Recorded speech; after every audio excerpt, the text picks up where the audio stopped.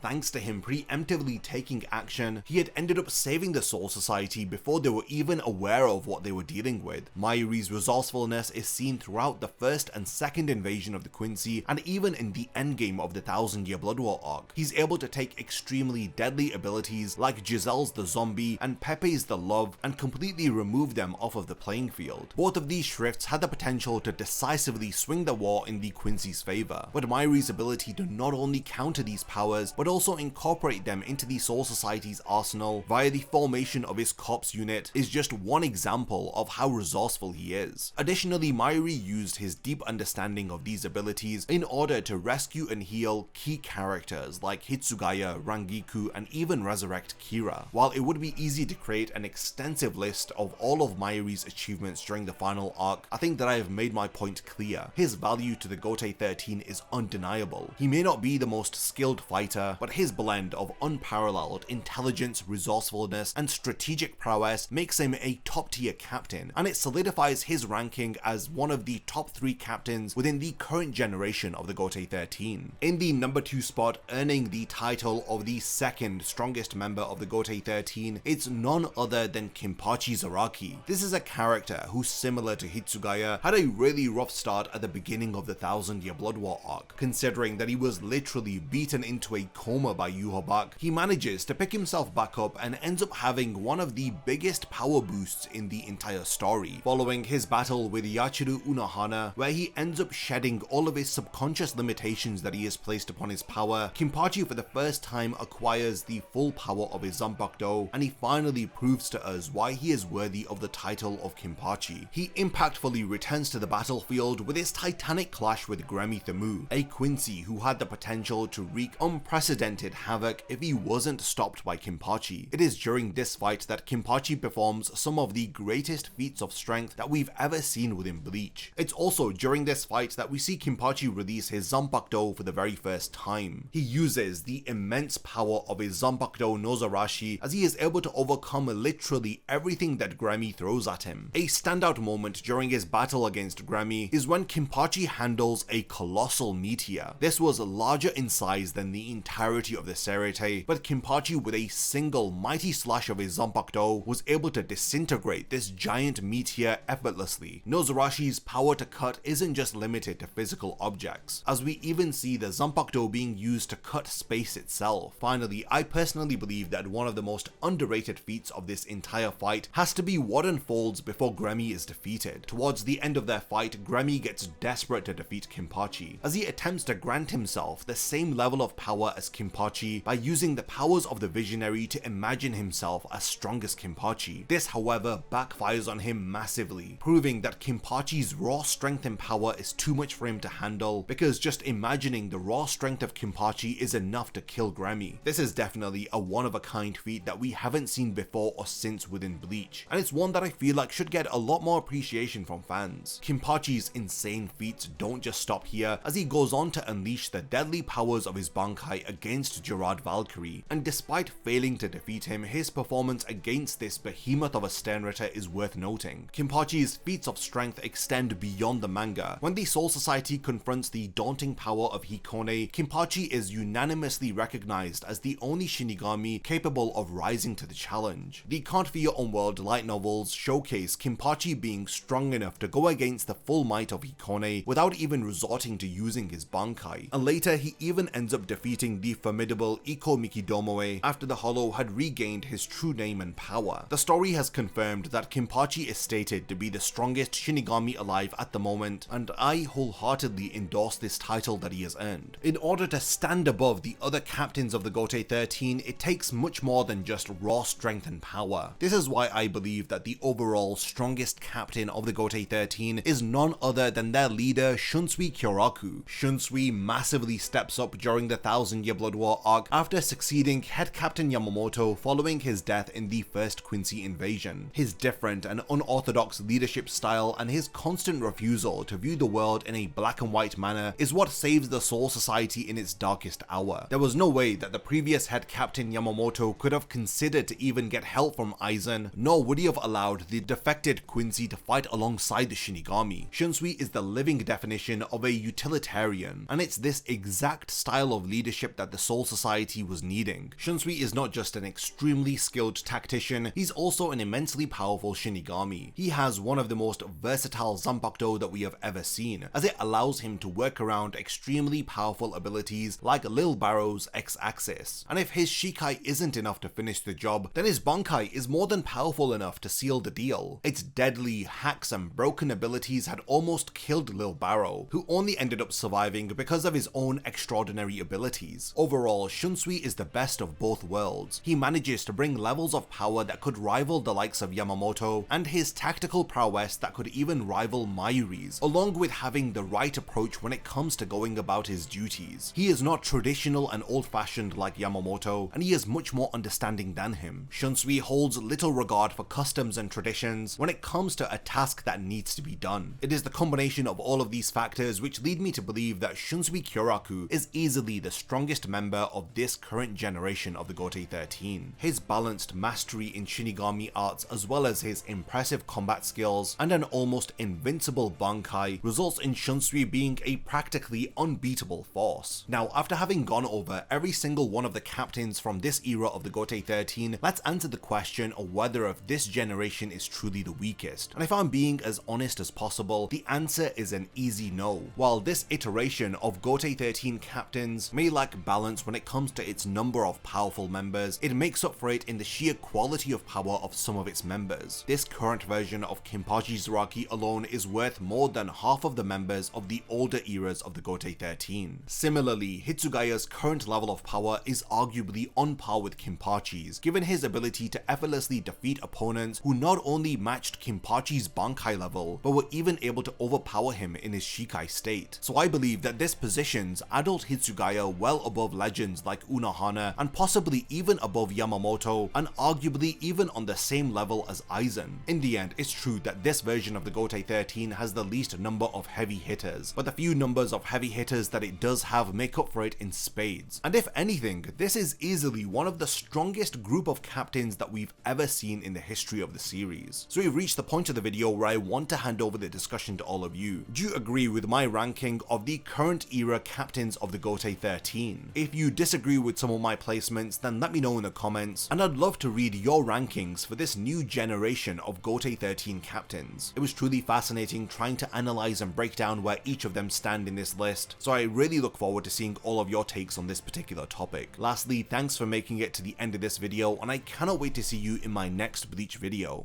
If you enjoy my content, then you can support my channel through Patreon for as little as $1 a month, or even through YouTube by becoming a channel member. You will gain access to exclusive channel perks and a Discord server which I frequently use. So become a member of my Zero Division and be the first to know about my upcoming videos. And once again, thank you for sticking around till the end of the video, and whatever you contribute will mean a lot to me.